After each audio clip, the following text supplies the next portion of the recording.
High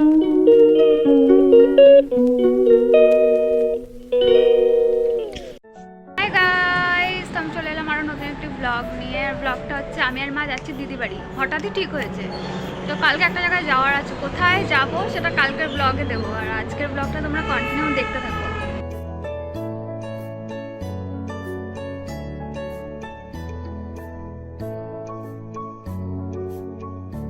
তো দেখো আমি আর মা বাসে উঠে পড়েছি।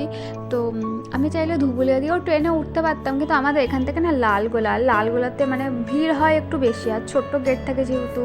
তো আর আমার মায়ের পায়ে একটু প্রবলেম আছে, তো ওরকমভাবে দাঁড়িয়ে যেতে পারবে না, লালগোলাতে জায়গা পাওয়া খুব মুশকিল। তাই আমরা এখান থেকে হচ্ছে কৃষ্ণনগর যাই, বাস স্ট্যান্ডে গিয়ে বাসে করে তারপরে কৃষ্ণনগরে যাই, কৃষ্ণনগর থেকে লোকাল ধরে তারপরে যাই। তো দেখো এত বৃষ্টি পড়ছিলো সেদিন, তো কৃষ্ণনগরে নেমে যে টোটোতে উঠে স্টেশনে যাচ্ছি, তো এত পরিমাণে বৃষ্টি হচ্ছিলো, পুরো ভিজে গিয়েছিলাম মা আর আমি, একটা সাইড পুরো ভিজে গিয়েছিলো মা আর আমার। তো মা হাসছে আর বলছে যে হ্যাঁ মানে বৃষ্টির মধ্যে ভিজে ভিজে দিদিবাড়িতে যাচ্ছি, গায়ে জল শুকিয়ে যাবে আজকে। তো এই নিয়ে হাসাহাসি করছিলাম। তো তারপর দেখো সেই আমাকে লালগোলাতেই উঠতে হলো, যেহেতু আমি অনেক আগে চলে গিয়েছিলাম, তো তার জন্য লালগোলাতেই উঠতে হয়েছে। তো দিদিবাড়িতে নেমে তারপরে আমি একটু স্টাইল বাজারে চলে গেলাম। তো আমার একটা জিনিস কেনার ছিল, স্টাইল বাজারের ভেতরে না ভিডিও করতে দিচ্ছিল না, তো আমি এটুকু লুকিয়ে লুকিয়ে করেছি এই ভিডিওটুকু। আমরা দিদিবাড়িতে এসে একটা টি শার্ট নিতে চলে এসেছি, আর আমি ট্রায়াল রুমে ঢুকে পড়েছি। এই যে আমি ট্রায়াল দেবো এই দুটো ঢুকে পড়েছি ভেতরে, তো ভিডিও করতে পারছিলাম না, তাই ট্রায়াল রুমে এসে ভিডিও করছি।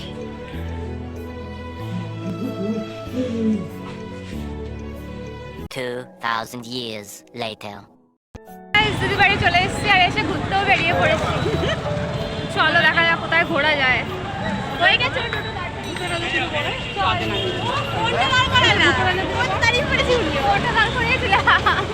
এইটাও দাঁড়িয়েছে, ওই টোটোটাও দাঁড়িয়েছে। এই কেউ মাথায় যন্ত্রণা করছে এমনি। কেউ উল্টো দিকে বসবে না, টোটো সব যাচ্ছি, এসেছি ঘোরার জন্য, ঘোরা ধরার জন্য না। মাথা ব্যথা করছে তাও বেরিয়ে পড়েছি। দেখো গাইস এটা দেখাচ্ছি।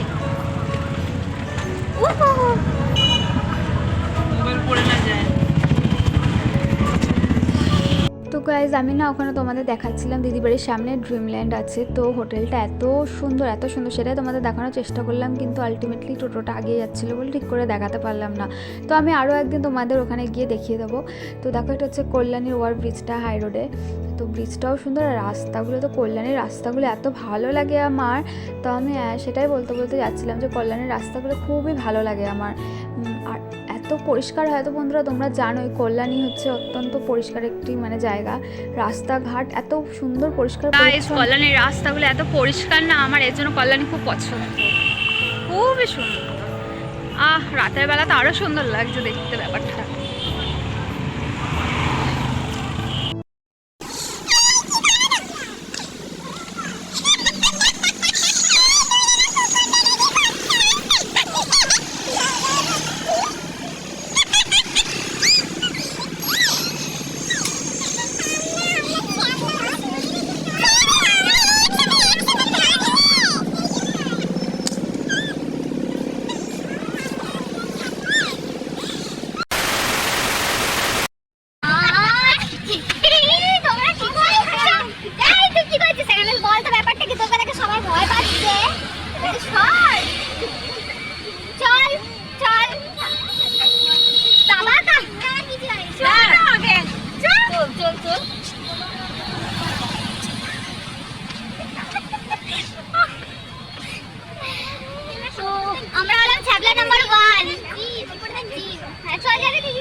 সিরিয়াসলি মোটো হয়ে যাচ্ছে, মোটো একদম কালা কালা আসছে কেন?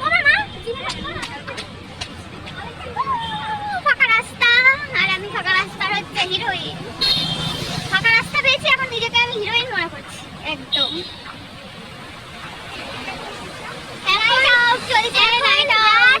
নটা বাজে, নটা হয়েছে, নাইট আউট চলছে। চা খেতে বেরিয়েছি সবাই গাইস, চা খেতে।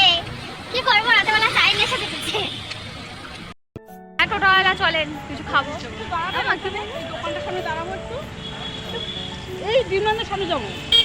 হ্যাঁ মা বলো কিছু, কেমন লাগছে রাতের বেলা কল্যাণ? পারলানি ঘুরতে? আমার খুব ভালো লাগছে, ট্রেন জার্নি করে এসেছি তো খুব ভালো লাগছে। এনার্জি নেই তোমার আর? না আমার এনার্জি নেই। কেন? তবু ঘুরছি। ভালো লাগছে না? মা মাঝরাতে বেরাবো, হ্যাঁ মা একদিন এইভাবে। দুই মেয়ে নাতির সঙ্গে ভালোই লাগছে ঘুরতে। আর টাকাটা খরচা করতে কেমন লাগছে বলো? আমার ওইটা খুব কষ্ট হচ্ছে। সত্যি কথা, তাহলে কালকে কটার সময় উঠছিস ঘুম থেকে? একদম হ্যাঁ, তাহলে রাতে ঘুমাবো না? রাতবেলা ঘুমাবো এই না, রাতে ঘুমাবো না, ভোরবেলা এসে লাইন দিয়ে দেবো। গাইস, কোথায় লাইন দেবো সেটা দেখতে হলে পুরো ভিডিওটা তুমি আজকে দেখতে হবে। আর কালকে যেখানে আসবো সেটার ভিডিও আমি কালকে দেবো, কালকে আপডেট পাবে তোমরা।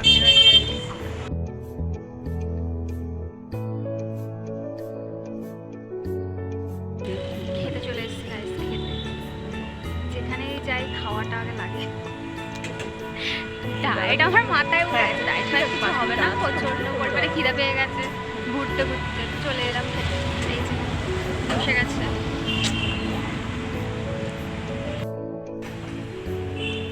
এই খাবা তো, খেতে এসছো তো, রাতে ঘুরে খিদে পেয়ে গেছে তো, ভাত খাবা না বাড়িতে গিয়ে আর কেউ? ভাত খাবো, এটাও খাবো। বাঙালি ভাত খেতেই হবে। কি রে, বোন যখন খাবে, আমার মেয়ে খাবে, মা যখন, আমি তো তাকে করতে পারি না। কেন তুই গন্ধ শোক খেতে হবে না? না না আমিও খাবো। তাহলে তুই গন্ধ শোক। আবার তো খেতেই হবে আমার জন্য। হ্যাঁ হ্যাঁ হ্যাঁ। ভেন্ডি ভাজা Hello guys, বাড়ি চলে যাচ্ছি খাওয়া দাওয়া করে বাড়ি ফেরার পথে। একটু করে ঘুরতে ঘুরতে কি যে ভালো লাগছে, ঘরে ঢুকতে ইচ্ছা করছে না, একদম ঘরে যেতে ইচ্ছা করছে না, এত গরম।